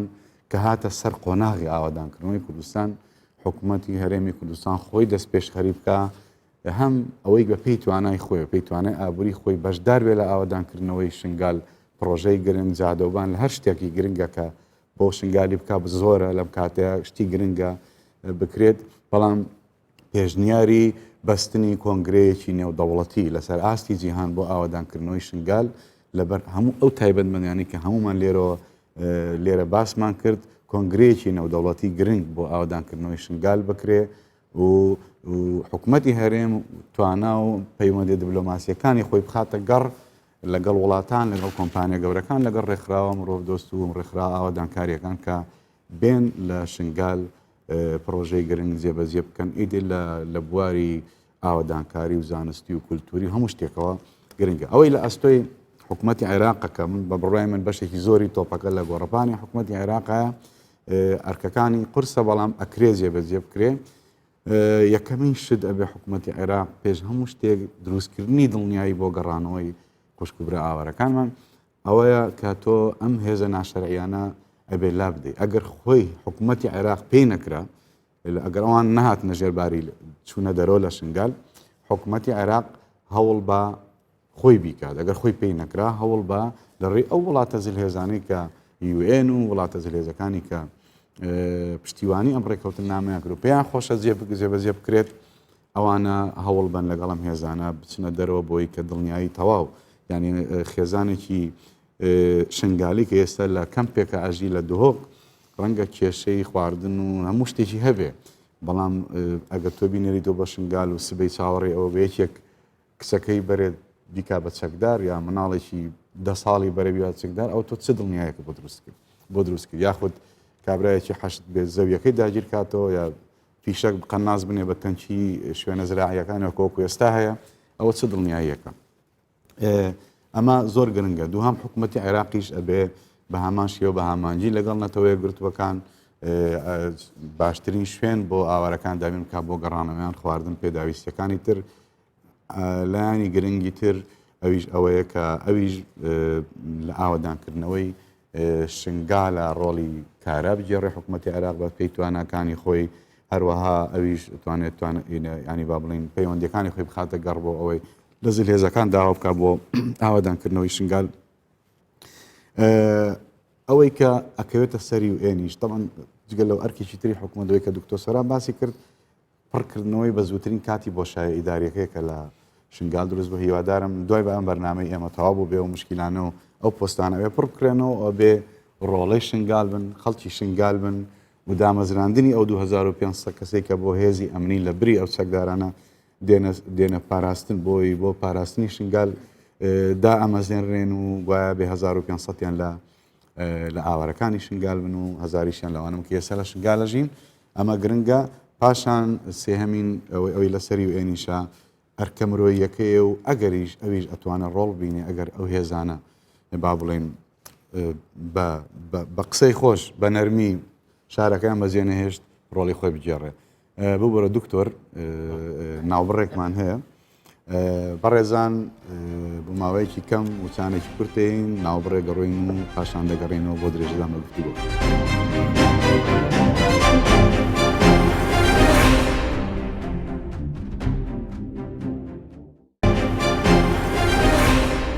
دووبارە سڵاو دەگەڕێنەوە بۆ درێژەدان بە گفتووەکەمان لەم ئەڵقەی ستۆدیۆ 24 دەربارەی گرنگی ڕێکەوتنامەی ئاساییکردنەوەی دۆخی شنگال. دکتۆر بەڵێ کاک برم گرنگیە کە جناب زۆر باست کرد مەسلەی بەشداریکردنی نەتەوەی گرتوەکانە تەوان لە کاردانەوەی ئەو هێزە نایارانەی کە بۆ ئەم ڕێکەوتنا هەن جاربەجار باسی ئەوە شەکەن کە نەتەوەی گرتوەکان ئینحیازی خۆی لەدەست داوە و بێلایانی خۆی لەدەست داوە نە ئەبوو بێتە ئیشێکەوە کە بە قەولی ئەوان ئیشێکی تایبەت بە عێراقیە کاروبارێکی عێراقی پێویستی بە نەتەوەی گرتوەکان نیە بەڵام لە ساڵی 2004 لە مادەی 58 دەستوری کاتیا کە ڕۆحەکەی وەکو خۆی هاتوتە ناو مادەی 140ەوە ئەڵێت ئەگەر هاتوو هەردوو حکوومەتی هەرێمی کوردستان و حکوومەتی فیدراڵی نەیانتوانی بە هەر هۆکارێک بێ ئەم مادە جێبەجێ بکەن و بگەنە ڕێکەوتنێک لەسەر میکانیزمەکان ئەوە بۆ لایەنێک ئەتوانن پەنابەر نەبن لایەنی سێم و بە ناویش ناوی نەتەوەی گرتوەکان و سکرتێری گشتی نەتەوەی گرتوەکان هێنراوەکە نێردەکەی تایبەتی ئێستا نوێنەرایەتی بەڕێز ئەمینداری گشتی نەتەوەی گرتوەکانەکەوە کەواتە مەسلەی بەشداریکردنی نەتەوەی گرتوەکان لەم ڕێکەوتنایە تەواو دەستوریە و جێبەجێکردنێکی تەواو دەقێکی مادەی 58 کە یەکسانە بە مادەی 140 و حەزم کرد ئەو سەرنجە ڕوون بێ بەڵام خاڵە گرنگەکە ئەوەیە کە با بڵێن زۆر خاڵی گرنگمان باس کرد بەڵام خاڵێکی گرنگی دیکە ئەوەیە کە بەڕاستی ئەم کابینەیەی بەڕێز مستەفا کاظمی ئەگەرچی نەبووتە 6 مانگ کە دەست بەکار بووە بەڵام دروستە لە سەرەتاکانە ئێمە هەنگاوگەلێکی لەو شێوەمان لێ نەبینی ئەوەی کە پەیوەندی بە کوردستانەوە هەبێ بەڵام لە ماوەی یەک مانگی ڕابردووە دوو هەنگاوی زۆر جەریئانەی هاویشتووە ئەم کابینەیە یەکەمیان ئەوەیە کە سەربارەی و هەموو فشارانەی کە لەسەر ئاستی کۆمەڵایەتی و لەسەر ئاستی سیاسی ناوخۆی و دەرەکیش لەسەرێتی بۆ ئەوەی بە هیچ شێوەیەک لە پرسی داراییە لەگەڵ حکوومەت هێرێمی کوردستانە ڕێک نەکەوێ ئەوەیە کە ڕێکەوتنێکی کاتی لانی کەم تا کۆتایی ئەم ساڵ کراوە کە ئەمە هەنگاوێکی گرنگە و بە خاڵێکی باش بۆ حکوومەتەکەی مستەفا کاظمی هەژمارەکرێ و بەدوای ئەوەیە بە کەمتر لە مانگێکی دیکە ئەم ڕێکەوتنە مێژوویی تایبەت بە ئاساییکردنەوەی دۆخی ناوچە کوردستانەکان و بە دیاریکراویش دۆخی ئاڵۆزی شنگال کە وەکووتمان دۆخی ئاڵۆزی شنگال تەنها ئەوەندیە کە حکمی ئەسکرتارەتی حکمی میلیشیایی و هێزە عێراقیەکانی بەسەراسە پێنرابێ بەڵکو هێزگەلی دیکەی هاوشەوەی پەکەکە و ئەوانەی کە نزیکن لە پەکەوە نزیکن لە پەکە و پەکە بە جۆرێک لە جۆرەکان لەژێر ناو دروشم و ناونیشانی جیاوازا دروستی کردوون لەوێ تەواجودیان هەیە ئەمە خاڵی جاکەرەوەی ئەوەیە کە سەرباری ئەو خاڵانی دیکەی کە باسمان کردووە کات کە ڕێکەوتن لەسەر شنگال قورستر بێ جێبەجێکردنی لە ڕێکەوتن تەنانەت لەسەر کەرکووکیش لەبەرەوەی کووتم هێزگەلی دیکە هەنکە ئەم هێزگەلە وەکو مامۆستا باسی کرد پاسا و ئەدەنە وڵاتانی دیکە کە بە جۆرێک لە جۆرەکان کاریگەریان لەسەر دۆخی شنگال هەبێ هەر لەبەرەوە ئەمە مای دەستخۆشیە بەڵام ئەوەی هەیە گرنگە کە ئەمە مەسلەی کاردانەوەکانە و مەسلەی لەمپەرەکانە چکە دوجار ڕێکەوتن ئێمە ڕێکەوتنی زۆرمان لەگەڵ حکوومەتێک لە دوایەکەکانی عێراق لە دوای ساڵی 2023ەوە بۆ جێبەجێش نەکراون بەڵام بە لە بەرچاوگرتنی تەوقیتەکەیەوە بەرە چاوگرتنی جۆری ڕێکەوتنەکەش کە من باسم کرد ینی پاشکۆیەکی دقیقی لەگەڵە و بوارێکی بۆ لێکدانەوەی جیاواز و خۆجزینەوە ئەوانە نەهێشتۆتەوە بۆ کۆی کە جوانخانیش باسی کرد خاڵەکان هەمویان هاوبەشن ینی ڕێکەوتنێکی هاوسەنگە بۆ ئەم قۆناغە ڕێکەوتنێکە کە با بڵێن براوەتیایە خەڵکی دەڤەرەکەن براوەتیایە ئەو ئاوارانن کە چاوەڕەن ڕۆژێک لە ڕۆژان بگەڕێنەوە بەڵام لەمپەرەکانی بەردەمیشی ئێجگار قورسن ئەو کاردانەوانەی کە ئێمە لە چەند ڕۆژی ڕابردووە بینیومانە ئێجگار قورسن و ئێمە ئەگەر بە تەنها باسی کاردانەوەی ئەو میلیشیانە بکەین لە بەرامبەر ڕێکەوتنەکە بۆمان دەرەکەوێ کە مەسلەی ئەم ڕێکەوتنە چەندە گرنگە بۆ کوردستان بۆ حکوومەتی عێراق و چەندە کاریگەریشی لەسەر ڕۆڵ و پێگەی ئەوانە بۆ چونکە بە گوێرەی ئەم ڕێکەوتنە بێن نابێ یەک میلیشیا یەک هێزی دەرەوەی هێزەکانی پۆلیسی فیدراڵی و ئیدارەی مشتەرەک و ئەوانە ئەو 2500ی کە دا ئەمەزرێن هیچ هێزێکی دیکە بوونیان لەو ناوچەیەدا بە پێویست نامێنێ و ئەبێ ئەمانە بکشێنەوە لە ئەگەری کشانەوەی ئەمانە هەست بە جۆرێک لە لەدەستدانی پێگە ئەکەن یعنی ئێمە ئەگەر یەک نمونە بێنمەوە بەڕێز هۆشیارزێباری ئەندامی مەکتەبی سیاسی پارتی دیموکراتی کوردستانە لە 2 ئۆکتۆبری 2020 تا هەندێک لێدوانی داوە و خوێندنەوەی هەبووە بۆ ڕووداوەکانی ئەوانەی کە بەرەو ڕوو عێراق بنەوە لە داهاتوە و هەندێک پێشنیازی خۆی کردووە ئەمە هەرچیەکی وتووە بە دیوێک باجارە لی گەڕێن لە 2 ئۆکتۆبەر ئەم قسانەی کردووە بەڵام کاتێک هیچ کاردانەوەیەکی لێ نەکەوتەوە و هیچ کام لە هێزەکانی حەشدی شعبی ئەوانە بەدەنگ نەهاتن بە جواب نەهاتن لە 2 ئۆکتۆبەر بەڵام کاتێک لە 10 ئۆکتۆبەرە ڕێکەوتنامەی شنگالەکرێەوە بەو ناوەڕۆکەی کە بڵاو کرایەوە و بەو لێکەوتانەی کە ئەوان نەزانن کە کاریگەریان لەو ناوچانەیە نامێنێەوە پێویستە لەوێ دانەمێنن دێن لە 12 ئۆکتۆبەرە ئەم مەسەلەی لێدوانانەی 2 ئۆکتۆبەر زیندوو ئەکەنەوە و کارەگە ئەگەێنە ئەوەی کە لە 7 ئۆکتۆبەرە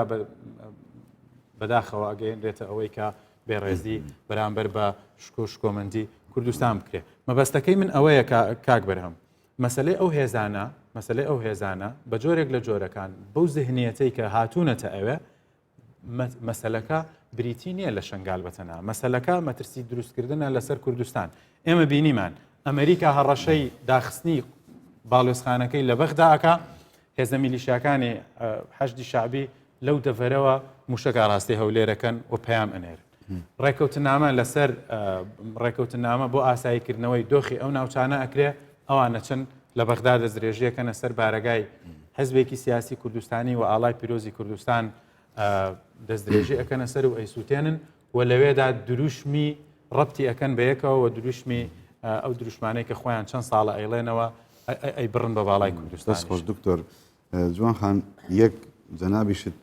هاوڕای لەوەی کە ئەم ڕووداوانی لە بەغدا و سووتانی ئاڵای کوردستان و هێرشکردنە سەر بارەگای لەقی پێنج هاوڕای لەگەڵ ئەوەی کە پەیوەندی بەم ڕێکەوتنەوە هەبێ یا وەکو کاردانەوەیەک لەلایەن ئەو گروپانە حەشدی شعبی کە ناڕازین دوو ئەگەر ئەم ناوچە کوردستانیانەی تر جگەل لە شنگال ئێستێمە باسی ئاستەنگەکانمان کرد لە شنگال چی بچین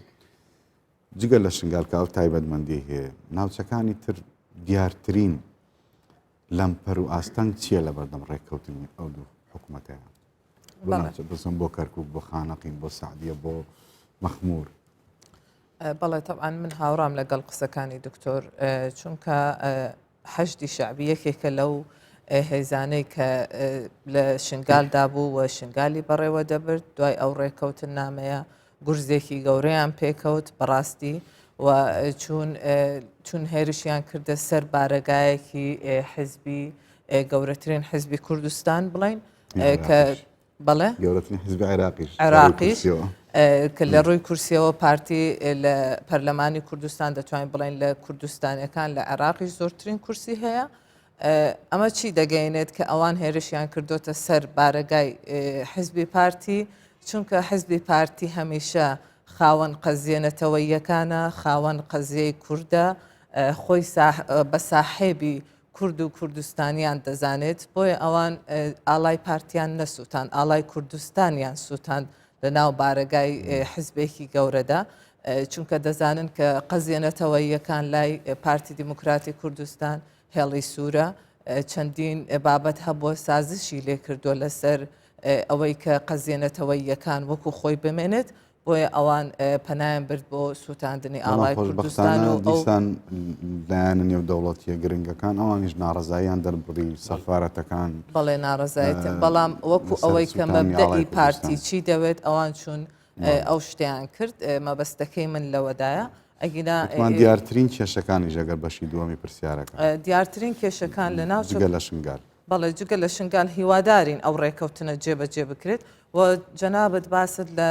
ئەو هێزە ناشەرعیانە کرد کە ئێستا لە شنگالدا هەیە طبعاً ئەگەر حکوومەتی عێراق پابند بێت بەو ڕێکەوتنە لە ناو ڕێکەوتنەکەدا هاتووە کە دەبێت ئەو هێزانە لەوێن نەمێنن کەواتە ئەو هێزانە یەکسەر لەگەڵ جێبەجێکردنی ڕێکەوتنەکە دەبێت لەوێن نەمێنن و ناوچە کوردستانەکان جگە لە شنگال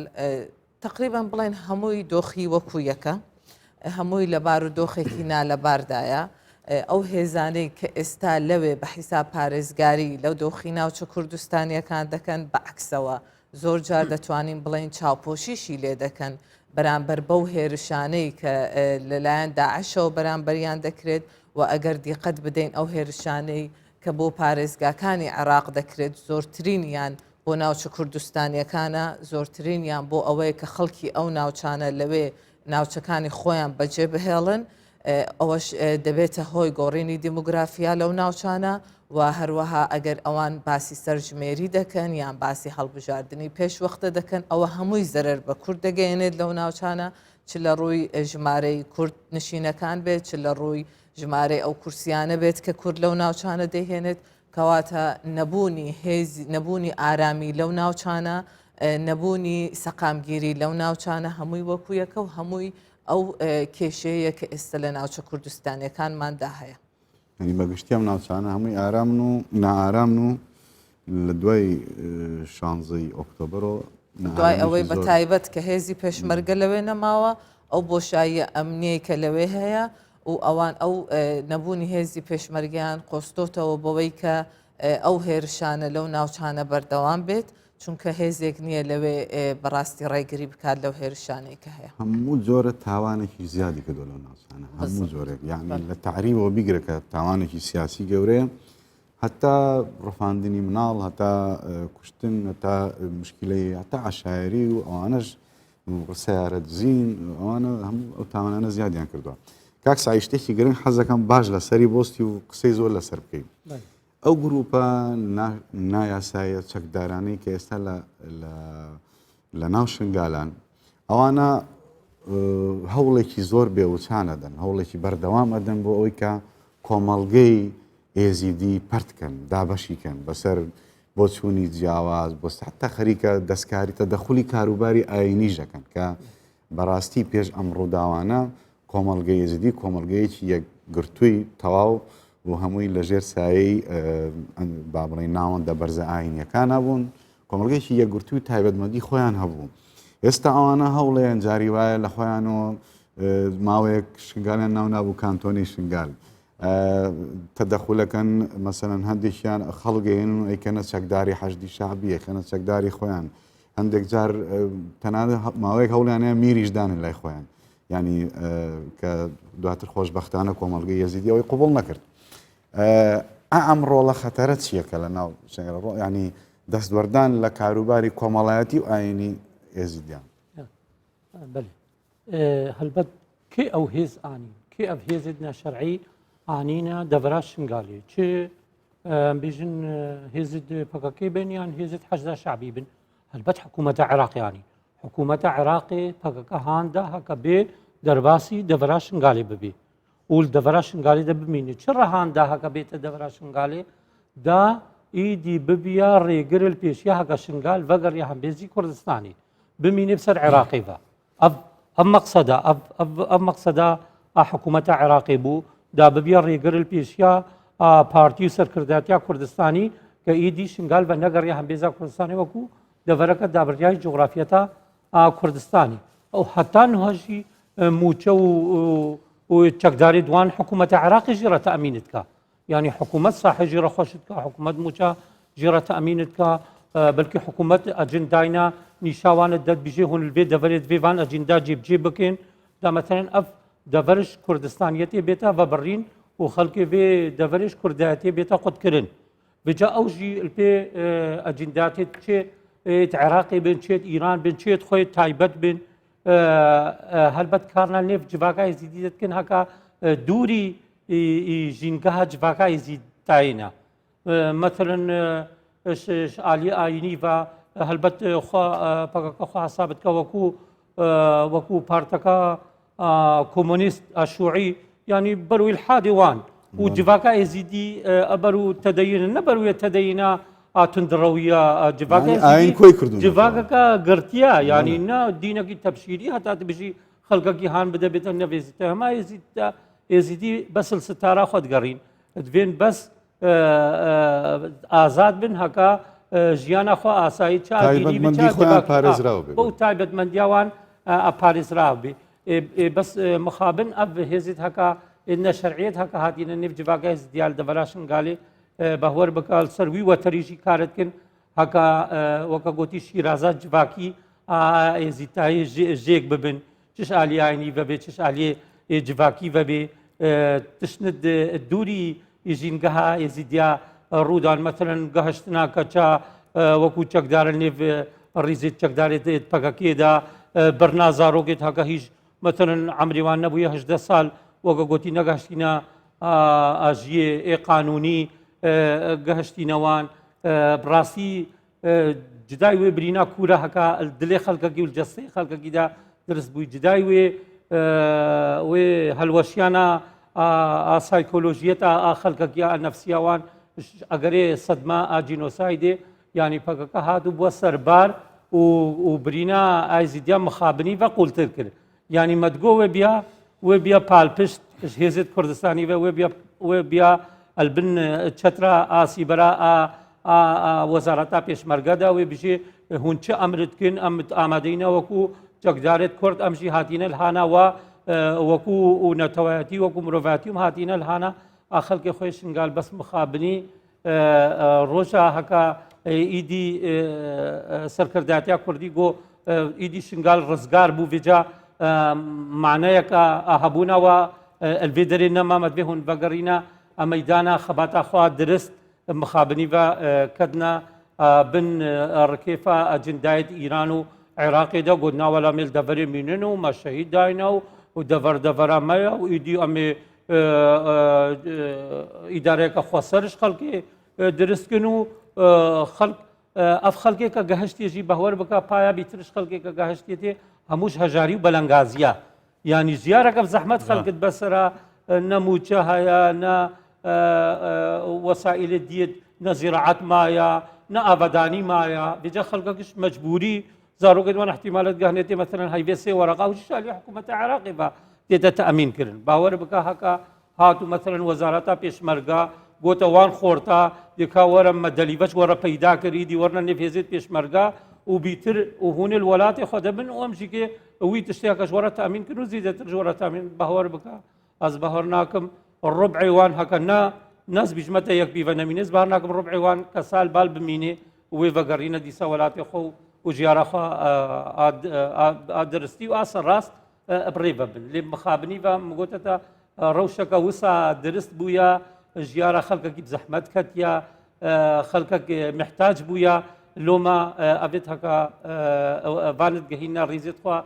هەموو تەمایات چیە ڕەواتبا مێژۆرە تامین کرد یا مێتەرەم پێ لەگەدنەوە مێزێ نزا چێ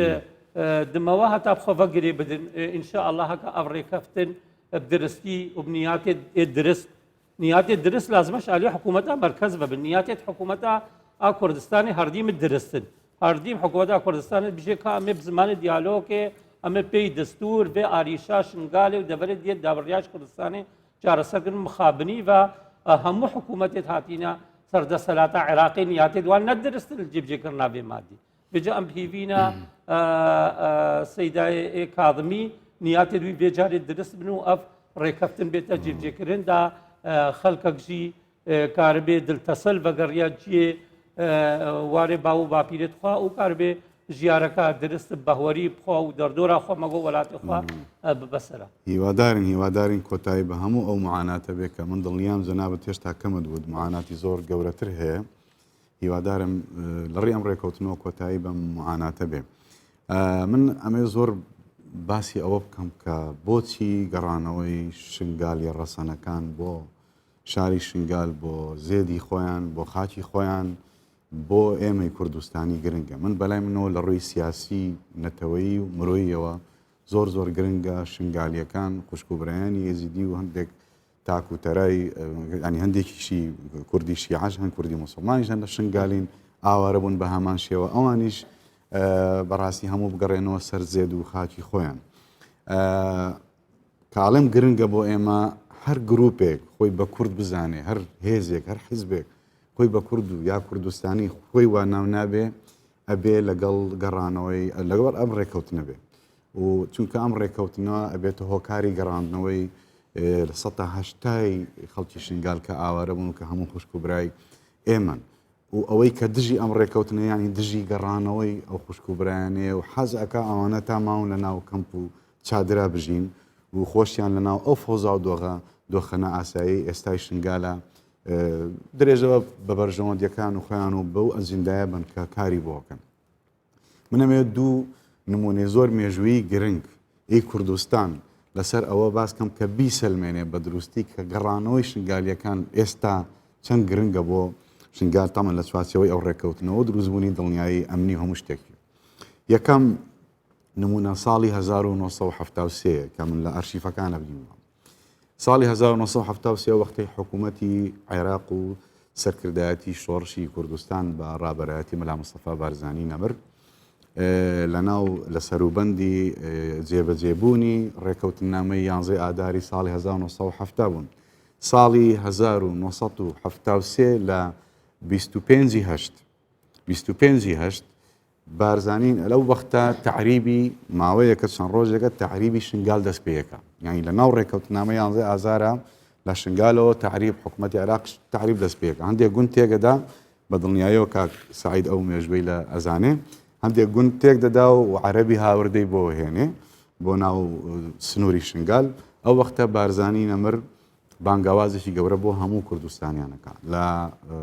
چ ئەم ناوچەی کە ناوێن ناو ئۆتۆنۆمی ئەو وەختە چ ئەم ناوچانەی لە دەرەوەی ئەو ڕێکەوتنەی ئۆتۆنۆمین بۆ هەموو کورد لە کوردستانی باشوور ئەڵێ هەڵوێستێکی مەدەنی مانگرتنێکی سەرتاسەری لە هەموو کوردستان هەبێ بێتە ڕاگەاندن بۆ ئەوەی کە لە دژی تعریبکردنی شنگال بزانن 7 ساڵ پێش ئێستا بارزانی و خەڵکی کوردستان چ هەڵوێستێکیان بەرامبەر تعریبی شنگال نواندووە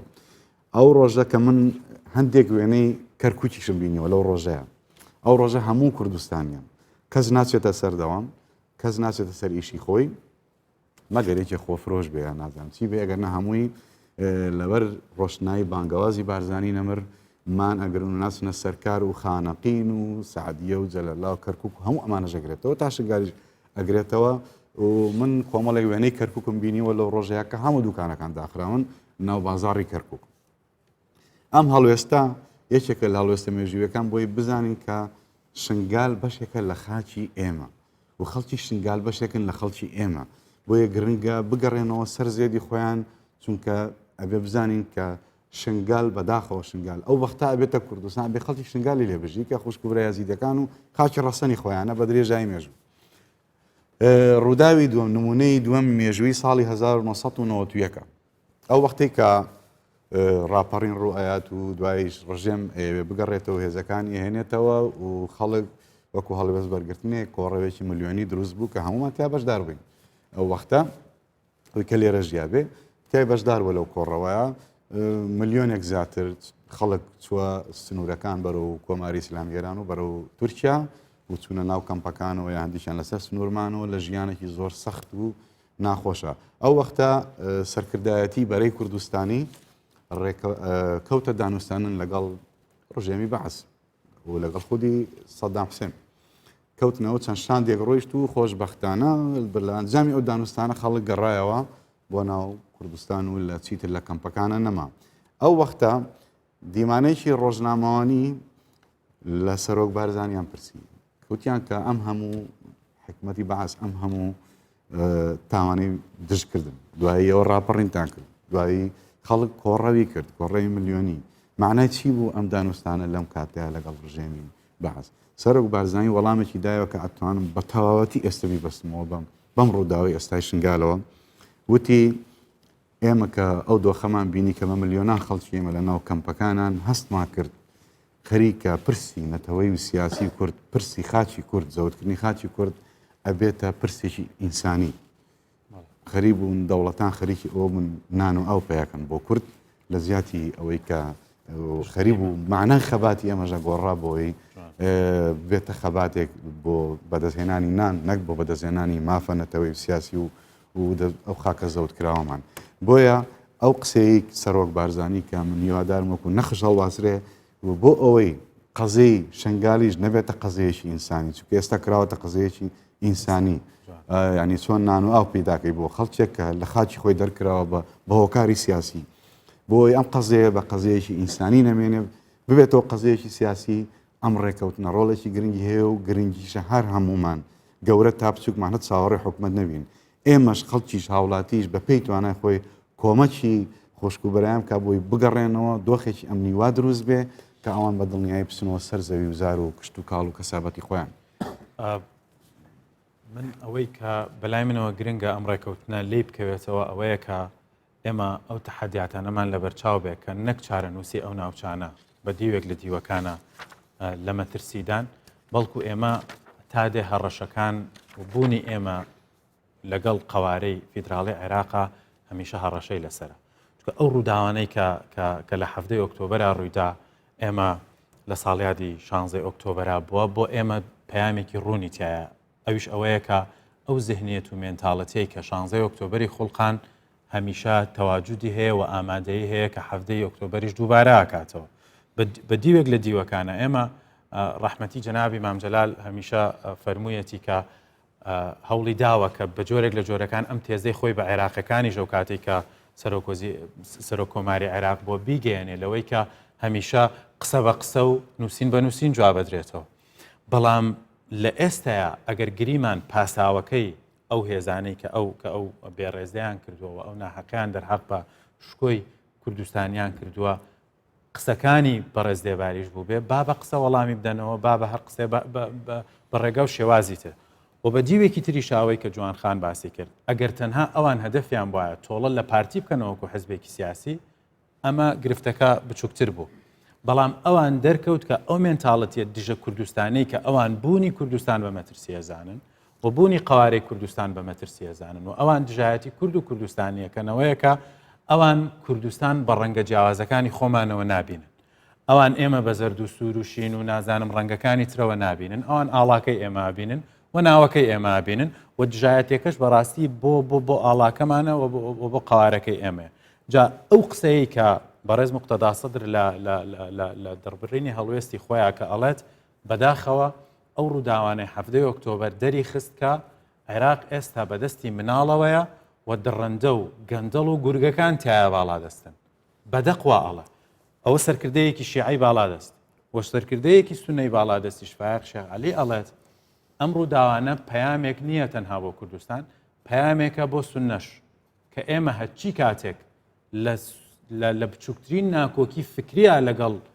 ئەم زیهنێتەی کە ئێستا لە عێراقا زاڵە هەبێ ئێمەش بە هەمان دەردەبرین و واکەوینە بەردەمەوە بۆیە ئەو ئەڵێت باشترین شت ئەوەیە کە ئێمە جارێکی ترێستە هێزە سونیەکان بە خۆمان نابچینەوە و ببینە پاڵپشت و دەستبار بۆ ئەو تێزەی کە پێی وایە ئیتر عێراق بەم شێوەی ئێستای کۆتایی پێهاتووە و ببیر لە حەلی بەدیل بکەینەوە کەواتە مەبەستەکەی من ئەوەیە کە من هیوادارم ئەم ڕێکەوتنە وەشان بەشانی ئەو لێکەوتانەی و ئەو کاردەوانانەوەی کە لەم ڕێکەوتنە کەوتوتەوە و بکات ببێتە هەوێنی یەکگرتووی بۆ هێزولایەنە سیاسی کوردستانەکان چونکە ئێستاشی لەگەڵا بێ حکوومەتی هەرێمی کوردستان بە تەنها ناتوانێت ئەرکە سیاسی و دەستوری و قانونیەکانی خۆی لە جێبەجێکردنی ئەم ڕێکەوتنەیە دەستەبەر بکە ئەگەر بێت و هاودەنگی و هاودەستی سیاسی نەبێ ئەگەر پاڵپشتی هێزە سیاسیەکان نەبێت ئەوەی کە جەنابەت باست کرد پاڵپشتی کۆمەڵایەتی و زەمینە سازی کۆمەڵایەتی بۆ ئەم ڕێکەوتنە زۆر گرنگە بەڵام گرنگتر لەمە ئەوەیە کە ئێمە یەکگرتووی سیاسیمان هەبێ و پاڵپشتی سیاسیمان هەبێ بۆ هەنگاوەکانی حکوومەتی هەرێمی کوردستان و هیوادارین ئەو ڕووداوانەش کە ئەگەرچی ئازاری هەر هەمومانی داوە بەڵام بە جۆرێکی تر زەنگێکی وشارکردنەوە بێ زەنگێکی وریاکردنەوە بێ کە ئێمە لانی کەم لە دیاریکردنی ئەو ناوچانەیە و لە دەستدانی ئەو ناوچانەوە لە ڕووداوەکانی 16 ئۆکتۆبەرا پێمانە سوودمەندێک هەبوو بێ لەسەر ئاستی کوردستانی و درێژە کێشانیشی هەمومان تیا زیانمەندین بۆیە ئێجگار گرنگە پاڵپشتی سیاسی بۆ هەنگاوەکانی حکوومەتی هەرێمی کوردستان هەبێ بۆی بتوانێت ئەرکەکانی خۆی وەکو پێویست لە جێبەجێکردنی ئەم ڕێکەوتنە جوان خان ئەو قسەی دکتۆر سۆران گرنگ زۆر گرنگ بوو کە تا چەند ئێمە تەبایی و یەکڕێزی و یەکدەنگی خۆمان بۆ چارەسەرکردنی ئەم کێشەیە و بێتە ئەولەویەتی هەموو حیزبەکان ئەمە چەند گرنگە بۆ چارەسەکردنی ناوچەکان کێشەکانی تر هیوادارین ئەمەی شنگاریش سەر بگرێ بە تەواوی هیوادارین طبعاً یەک لە هەر کێشە هەرە گرنگەکان یاخود بڵین ئەو گرەیە کە کێشەکان دەکاتەوە لە هەرێمی کوردستانە یەکڕێزی لایەنە سیاسیەکانە بەجددی ئەگەر بێت و لایەنە سیاسیەکان حیزبە کوردستانیەکان لە هەرێمی کوردستاندا هەمویان یەکدەنگ بن هەمویان پاڵپشتی یەکتر بن پاڵپشتی حکوومەتی هەرێمی کوردستان بن حکوومەتی عێراقیش مولزەم دەبێت بەوەی کە هەر ڕێکەوتنێک لە نێوان هەرێم و بەغدادا بکرێت ئەو مولزەم دەبێت پێی و پابند دەبێت پێی بەڵام ئێستا حزبێک لەلایەک هەوڵ دەدا حزبێکی تر لەلایەک دەڕوا ئیشەکە تێک دەداتەوە حکوومەتی عێراقیش لەو بینەیە هەموو ئیشەکانی ڕاگرتووە چه پرسی موچەیە چه پرسی ناوچە کوردستانیەکانە طبعاً زۆر جار ئێمە دەبینین پرسی موچە و بودجەوای لێ هاتووە کە هەمووی هەر تەرکیزەکە بۆ ئەوە بڕوات تاوەکو ناوچە کوردستانەکان و قەزیێنەتەوەیەکان لەبیر بکرێت ئەوەش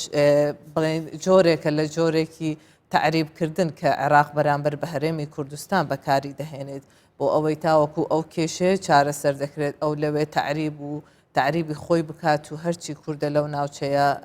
ئاوارە بکرێت و لەوێ نەمێنێت ینی ئەوەش گرنگە کە حیزبەکانش بیکەن ئەولەویەت ینی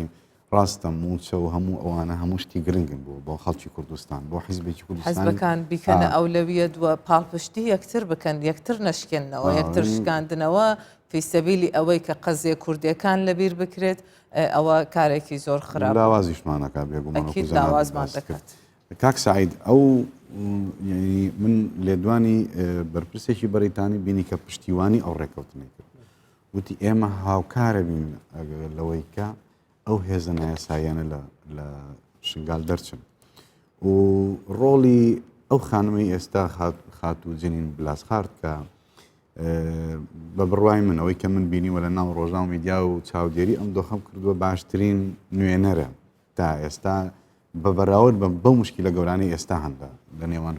هەرێمی کوردستان و عێراقدا ڕۆڵی ئەو چۆن ئەبینی و لەو باوەڕێی سبەی ئەم ڕێکەوتناگە سەر بگرێ و خەڵک چێتەوە شنگال ئەو هێزانە ڕێگە نادەن جارێکی کە هێزیدان تووشی کارەساتی تر بن هەلبەت هەگەر UN پشتەوان بێ سنترێت بریارێ پشتەوان بن ئەمریکا بریتانیا فەرەنسا وەگرە رووسیاژی هەکە پشتەوان بن و پشتەوانیا خۆ دیار کردین ئەمریکا پشتەوانیا خۆ دیار کردە سفير بريطاني بشتبانيا خود يو ان جي رولكي مازن بيني المذاكرنا في ركبت نامي عملوه بهورينا ان شاء الله وي بشتبان بن بس وقت خوشكا جوان قوتي بسبارة هلوستي كردستاني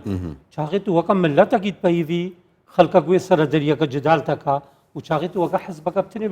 ببايفي خلقك وي سر دريك دي بتركه بجد في البرجمندية بالات كردستاني احزاب كردستاني همو يك دنگ بن بلا هر يك نهجوي تايبت هبي بلا هر يك سياستك خا تايبت بريف بالاداره كردستاني الاداره هريميا الاوبوزيسيون المشاركه الحكومتيه بس هكا جهشت سر برجمندية بالات كردستاني بلا همو يك الويست ويك دنگ بن دا امريكا زاني هكا ملتك يرت بايفي دا امريكا زاني هكا سر دريب دوزا ملتك يرتك بجا هكا هلوست كردستاني يقرتي به ازلوي بهوريما وبشتفانيا امريكا ويو ان وبريطانيا جي اجبي ريكفت ناميرا يجب قوة تربي وادي جي تزاني هكا ما بفي كما نبي امريكا هبونا ايران العراقي ده رفضتك يعني امريكا دجي هبونا عراقي وهكا امريكا دج به هالبد بريطانيا جي دجي لان هردو افيمان دي هردو يقدر تمامتكن وبهور بكا از بيجم يو ان جي نافي هبونا ايران ايدي العراقي دهر فجا مادام دبي اف خال بيتا استغلال كرن الصالحي جيب جكرنا في ريكاب نامي وهلبت دبي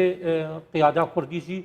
هما هنجيخا بيترد قال سنترد برياري قال امريكا قال فرنسا قال بريطانيا ويو ان بقواتر بكا هكا فعلا بجدي بشتفان بن وبنياتي الدرست هكا بيجن اف ريكاب نامه ويتجيب جكرن وام قبولنا كان هيج زكنا سايب بي البر البرامبر جيب جكرنا في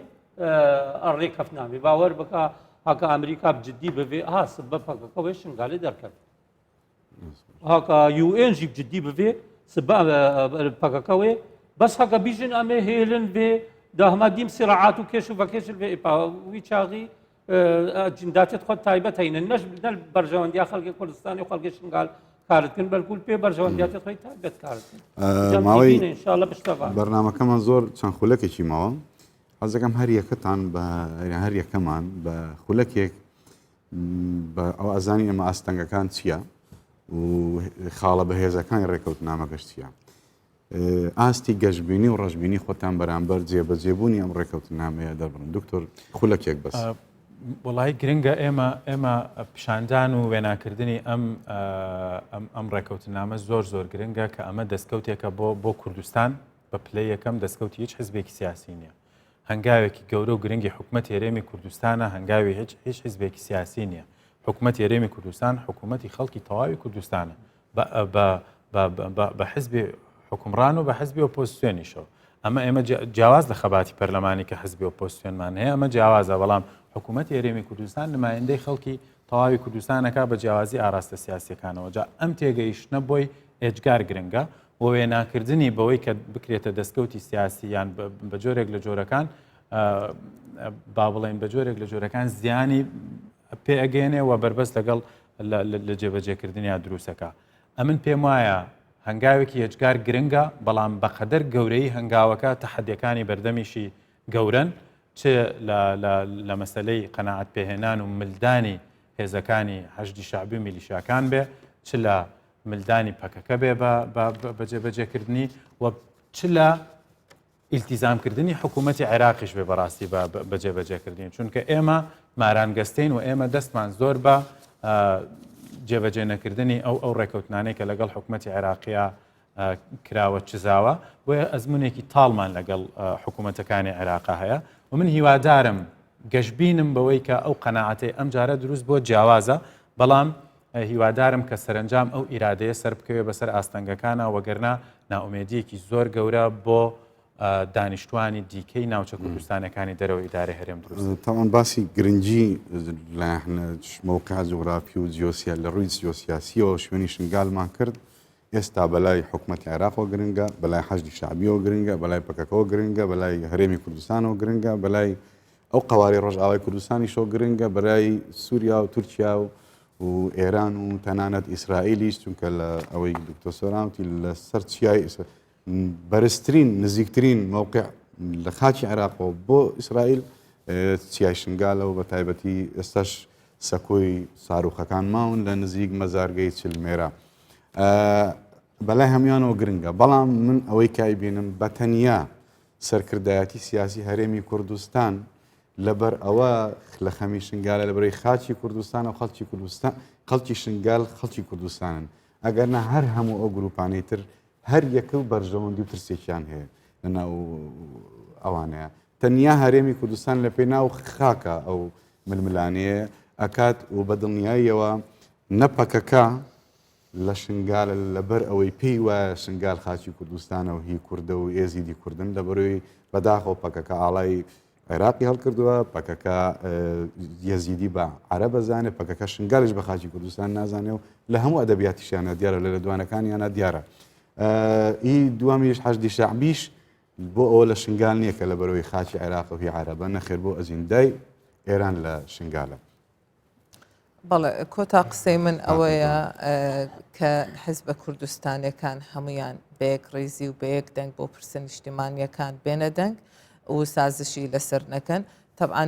جێبەجێکردنی ئەو ڕێککەوتن نامەیەش وا بە ئاسانی نییە، لەمپەری زۆر دێتە بەردەم و سووتاندنی ئاڵا ئەوە شتێکی چاوەڕوان کراو بوو، شتێکی تازە نییە و لەوانەیە شتی زۆر خراپتریش بێتە ئاراوە لە بەرامبەر جێبەجێکردنی ئەو ڕێککەوتنە بۆ وەستاندنی ئەو ڕێککەوتنە. بەڵام یەک ڕێزی خۆمان و پاڵپشتی حکوومەتی هەرێمی کوردستان دەبێتە هۆی ئەوەی کە ئەو ڕێککەوتنە جێبەجێ بکرێت و من گەشتبینم بەوەی کە ئەم ڕێککەوتنە جێبەجێ دەکرێت و ڕێککەوتنی تریشی بەدوادادێ و ئینشاءالله مادەی 140 جێبەجێ دەکرێت. کاک سعید ئەوە ڕێککەوتن بدیتنامێ دەلیڤەیەکە دیرۆکیە ساڵێشکردنا برینێت کوردێت ئێزیدی شعالێکیڤە شعالی ئاوادانکردنێڤە شعالی قەرەبووکردنێڤە شعالی ئەمنیەتێڤە شعالی ئەستیقرارێڤە شعالی هەکە جارەکە دی ڕابنە سەرخۆ برینێت وان بێنە ساڕێشکردن و کار من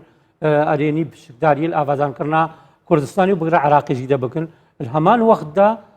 دەستپێکە کە گەلێکە باشەش چارەسەرکردنا دەبێت دیێت کوردستانیت دابڕیایش جغرافیەتا کوردستانێ کەرکووک بێ خانەقین بێ زمار بێ مناطقی شێخان باشیک و بازان بن دیتنامێ هەکە vê ڕێککەفتنامێ و ئینشاءالله وێ سەرگاگرێ هەکە سەرگاگرت و کەتە سەر سکا درست گەلک ئاریشەیە دیژێت هەلپەسارتی وێ ئێنە چارەسەرکرد. زۆر سپاس بۆ هەموو لایەکتان بە بڕوای من گفتووەکە زۆر باش و چڕ و پڕزانیاری بوو. بەڕێزان لە کۆتاییە هەمومان هیوادارین ئەم ڕێککەوتنامەیە وەک ئەوەی کە خەڵکی ڕەسەنی شنگال و خوشکوبرایانی ئێزیدیمان دەخوازن بەو شێوەیە جێبەجێ بێ. هیوادارین هەموو لەمپەر و ئاستەنگ و کێشەکانی بەردەم ئەم ڕێککەوتنامەیە هەمووی لە ناو بچن و لە بین بچن و نەمێنن و خوشکوبرایانی ئێزیدی کە کوردی ڕەسەن و خەڵکی ڕەسەنی کوردستانن بە زێد و بە خاک و بە زەوی و زار و کار و کاسبی و ماڵ و حاڵی خۆیان شاد بنەوە. درود و سڵاو بۆ ڕۆحی هەموو ئەو پێشمەرگانەی لە پێناو ڕزگاری کوردستانە گیانیان بەخشی. درودی تایبەت بۆ گیانی پاکی ئەو 500 پێشمەرگە زیاترەی کە لە پێناو ئازادکردنی شنگالە شەهید بوون. درود و سڵاو بۆ ڕۆحی پاکی قوربانیانی کۆمەڵکوژی و جینۆسایدی ئێزیدیان. سڵاو و هیوای ئارامی و خۆشەویستی بۆ ئەو خوشکە ئازیزانەمان، بۆ ئەو خوشکە کوردە ئێزیدیانەمان کە بە کەوتنە دەست داعشی دڕندە پێیان ئەڵێن ئێوە خوشکی سەربەرز و ئازیزی ئێمەن، ئێمە ئێوەمان خۆشەوێ دەست و سەرتان ماچەکەین. هیوادارم ساڵێکی کە ئەم کاتا لە ماڵی کاک سعید شنگالی لە ناو شنگال ئێمە هەر چوارمان داوەت بن و لێ نام بخۆین. هیوای بەختەوەری بۆ هەموو لایەکان.